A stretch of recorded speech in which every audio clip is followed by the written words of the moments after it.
Right, so today I feel like Jackanory. So this is the happy journal from Fern Cotton. I just thought I would do this one rather quickly. So this is like the end of January. Can you believe it? We're at the end of January.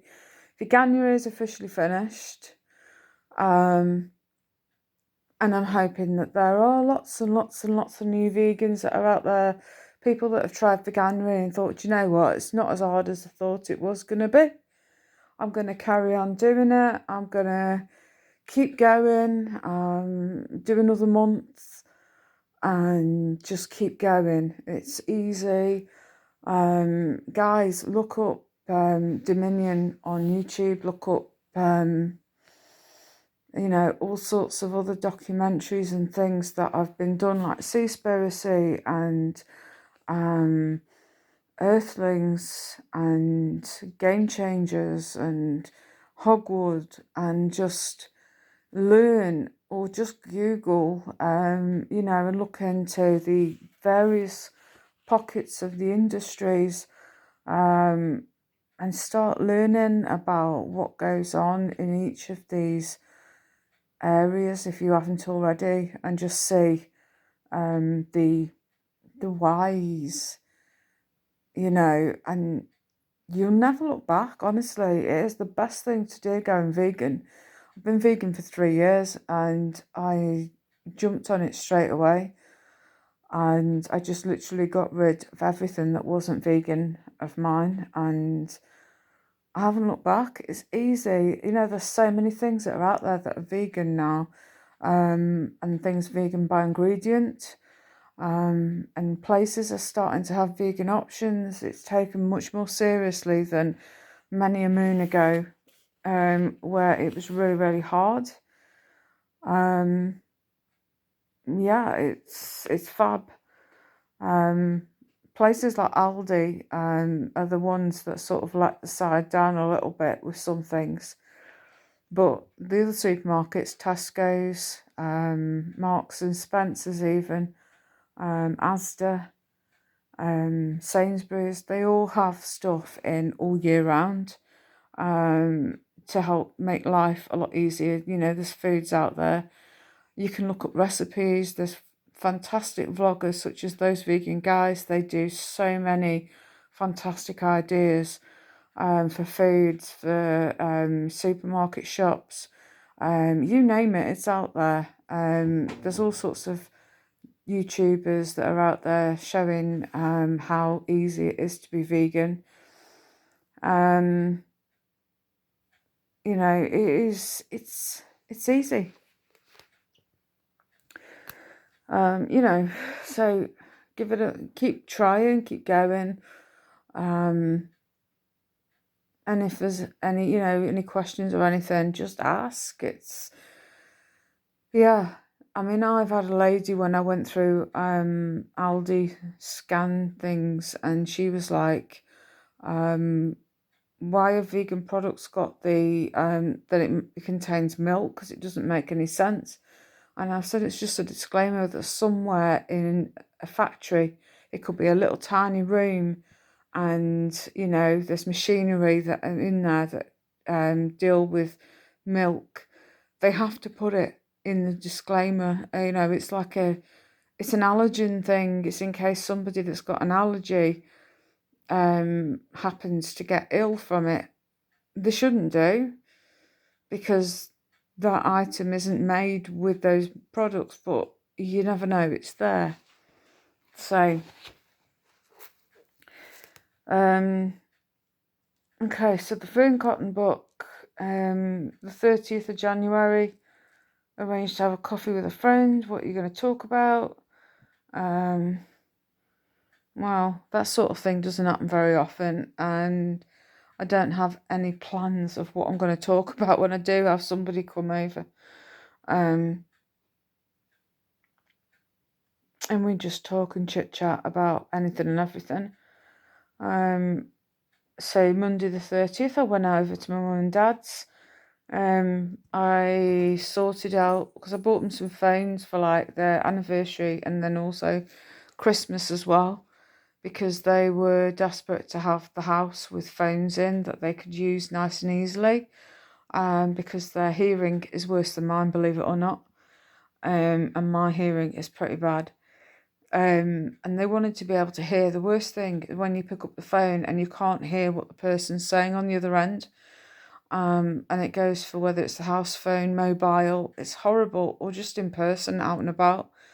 You're trying to guess what the person says, and if they turn, I mean, face masks, I find really hard to be able to understand people when they're talking to you. It's like they're, and they're like, what? And in the end, I gave up. So yeah, I went round there, and my mum was like, "Oh, I couldn't do it. I couldn't do it." And to be fair, the instruction manual for the book, for the phone, was as complicated as anything. You got dots and dashes all over the place for the menu of what to do with it. And then I googled how to pair the handset that was newly bought to the phone that was already there. And they had an idiot's guide pictures and everything, and I thought, this has got to be easy enough. And then with my mum beside me, sort of, oh, well, I was trying this and I was trying that. Then she started trying to press a blooming code in, and I was like, just leave it a minute. I'm trying to do, how can I do this when you're pressing that? So anyway, she got me a chair because everything was killing me trying to stand, and I was trying to look, and she was talking to me, and I thought it's like having a pneumatic jaw going off in my head. I just thought the pain is that intense. I cannot decipher any of this. I'm not doing anything in a minute. I'm just going to leave it. So I said, I need a chair. I need to sit down. So she got me a chair and I sat down, which instantly took some of the issues off my legs, the pain and everything. So that helped. And then I started looking on the phone and I started doing it step by step. And I said, look, just let me do it. So I was like, press this, right, press that, right. And then whilst I was reading step 2, the what was on the screen had disappeared, so I had to start all over again. And then it was press this, press that, and it's even circled, because there must have been like absolutely a shed load of people that are like not only elderly but disabled as well, of all sorts of ages and that struggle with instructions like I do, and like my mum and dad did. So I went through it again, step by step, took my time, and then I had to press some things on the handset, and it was like, I did it, and it was like, oh, my mum was like, oh my God, you've done it, oh, well done, So that was that. I took a no prawn sandwich from Aldi round, and I had that. They had their food. And then, yeah, it was just a case of, right, I'm going. So I went. But we did have a bit of a chit chat about various things, and I said that I've had the phone call over the adaptions and they're going to come out and do the assessment, so that's like great news. Yeah, stuff like that. We chit chatted. I said I've booked in at the doctor's. Yeah, I booked in at the doctor's because there's a couple of things. I've got my medication hasn't been authorised for my skin, and I really, really need this stuff. It's not a cure, but it just gives me a little bit of a relief. And then I've been having these bleeds with my period that I've not had for 4 years, and then all of a sudden I've had a period start up. So I am worried about it in case it's something very, very serious. The 24th of February is when I can be fitted in. Nice, because I need a double appointment. I've been told that if I can ring, and they'll see if they can fit me in sooner, but I doubt it. and I struggle with waking up. So chances are, by the time I wake up, the appointments are all gone. So yeah, that was that. So I'm reading my own writing really, really. Yeah. So that was that. That's all I did was I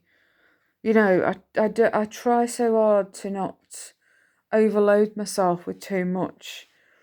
I learned to now just do a couple of things. I mean, there were other things that I needed to do, and I thought, you know what?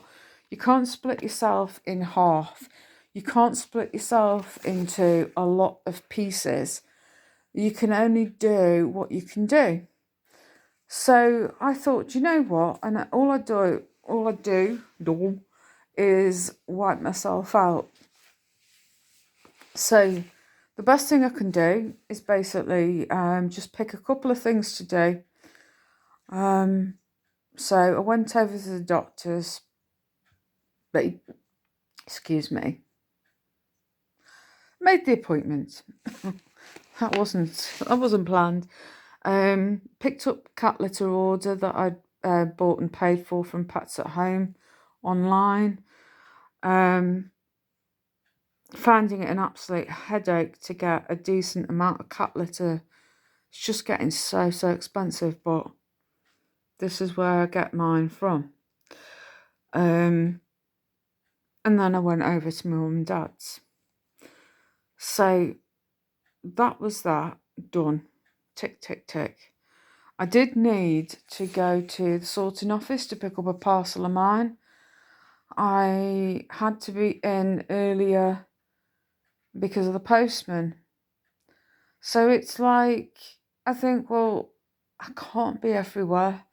So it's like, right, okay, I shall save going to pick up the parcel tomorrow. I have had a text alert from the pharmacy to say that I've got medication waiting for me. What are the chances that the items that I've needed, which were rejected by the doctor, have been dispensed? So we'll see what comes tomorrow, because that did jump up when I was coming away from my mum's, and I thought, I'm not going across town to go and sort this out, to sort that out. I'm going home. I'm tired. So that's what I did basically. Was I just did pick the cat litter up. I'd been to the doctor's.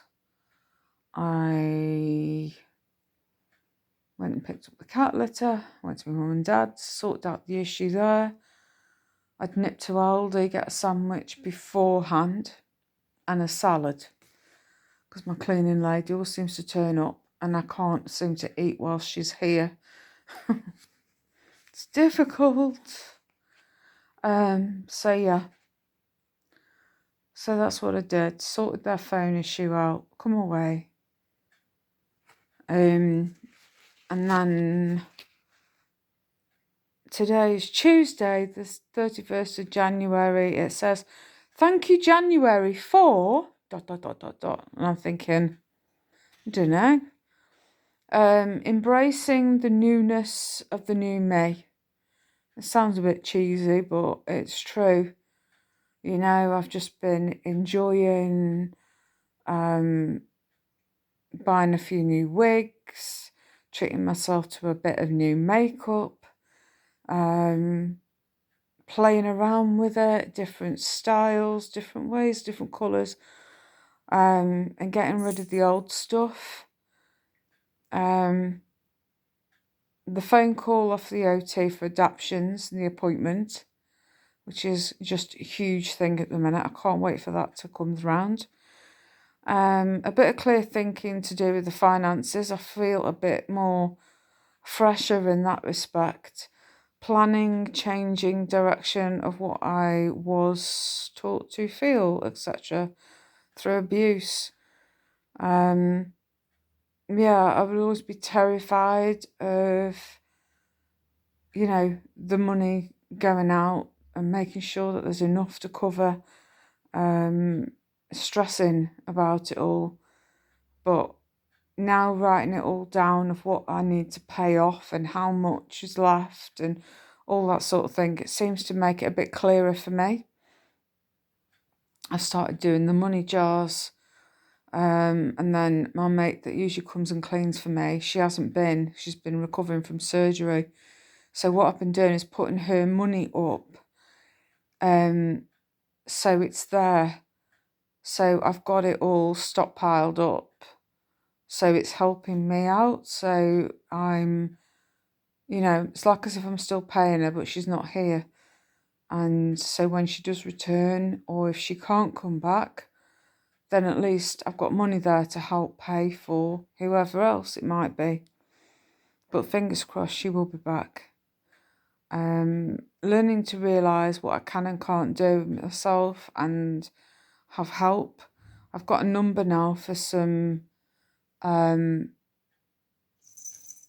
care place where they come out and give assistance, so that may be an option. I need the assistance when I need to go out shopping and stuff, and a few bits and pieces to help me with. And admitting you need the help is really, really tough. It really is. So I'm sort of admitting now that I need to be able to have some help to do this, and this. I can't do things myself. I need a care person, I need a cleaner, I need this person to do this, and this. I need equipment to help me. I've recently, the other day got a new phone arrive. I will show you these things when they're all in place, so anybody that's got health issues and wants to have a look and see what my recommendation is of what I've got. It'll be a future vlog. To anybody that hasn't got health issues, aren't you lucky? You can just scroll by that bit. Whereas someone that's out there may actually think, do you know what, that's a godsend, I'll use that. Thanks for the recommendation. I used to have stuff like this on another channel that I once had for fibromyalgia, but I had to close the account because I was getting problems. I don't want to go into it all because it just throws open a new can of worms for me. But it's a relief to have had it closed. But I do miss having people that had the same issues as me and they struggled. So this is a new way of sort of bringing the two together. God, sounds so cheesy. Okay. Thank you, January, for all the new kittens and the fun they bring. Sometimes they're fun, sometimes it's chaos. I don't know which is which. Listening to music again, breaking barriers. I've started recently listening to music. Thanks to the lovely Tracy that follows my channels. She's got me listening to a chap called Duke McDonald on TikTok. He is fantastic, I've got to say. He does take a lot of requests. He started to recognise me on TikTok and gives me a bit of a shout out when I pop on. At the minute he's away having a break, a family break. So yeah, but it's been nice. He did some gigs last week and he was taking requests and we all chit-chatted in amongst the TikTok chat, and yeah, it was good and it was just nice and I found myself sitting there and singing along to some of the tracks and thinking, my God, this wasn't me a month ago, my life. So now my next thing that I want to try and focus on is the television and trying to get myself watching a few things each night. And then pick it up from there. I'm visualising my room decorated and with a bed in, and it's, for me, these are huge hurdles because before I never had all this. It felt like a never ending tunnel that I was never seeing, the light at the end of. But having these visuals, thanks to this book, has been a godsend, to be honest. I can sort of imagine what my room might look like, and that there's bits and pieces that I'd love to get from IKEA. And one of the things that I'm thankful for January for is that I want to drive to IKEA. I want to get down there. I want to pick up some ideas. I want to take Adam, my son, and have a look round and, have a bit of a fun day out. And then go down again with my mum and dad if they wanted to come. But I don't think my dad would, but my mum would. And just get out and about a little bit, because I miss that. I miss being able to just nip to places. But because of my legs as they are now, it's harder and harder and harder for me. And I really don't know how my health is going to pan out, and my legs especially, because they're so bloody painful all the time. So yeah, for me, January is about embracing the newness and a lot of change, which is a huge thing. Hey! Gizmo! Minnie, stop! Gizmo's a sod. I tell you, he really is. I can't turn the phone around because this is the older phone. It's a lot of... Because he's the eldest male, he's doing a lot of flirting. Minnie is okay with all the cats so long as she's got her own personal space. He's doing a lot of chinning the tray, the cat tray, tower and things. So it's a lot of flirting and that, because it's that season, isn't it? It's where the males start feeling a bit hornified and wanting to make babies, and he's actually left Minnie alone, which is a bit of a shocker, because usually he chases her and she screams and, oh, it's awful. Really, really noisy, but... So yeah, for me, January is all about embracing the newness. It's like the changes that are starting to be unlocked in my head, I never actually thought would ever happen, and it's all because of this book, and it is fabulous. It's given me a few things to think about. Embracing the newness, the new me. Little bit of confidence. There's still a long way to go. I'm not cured just because I've done a few entries in a journal. And here's to looking forward with February. I hate February because it's all smoochy and hearts and flowers, isn't it? And it's okay if you're in that mindset, but it always used to bring me sadness, Valentine's. I hated it. So, anyway, right, I'm going to love and leave. So I will start again in February. And I'll catch you later. Tatty bye. Ciao.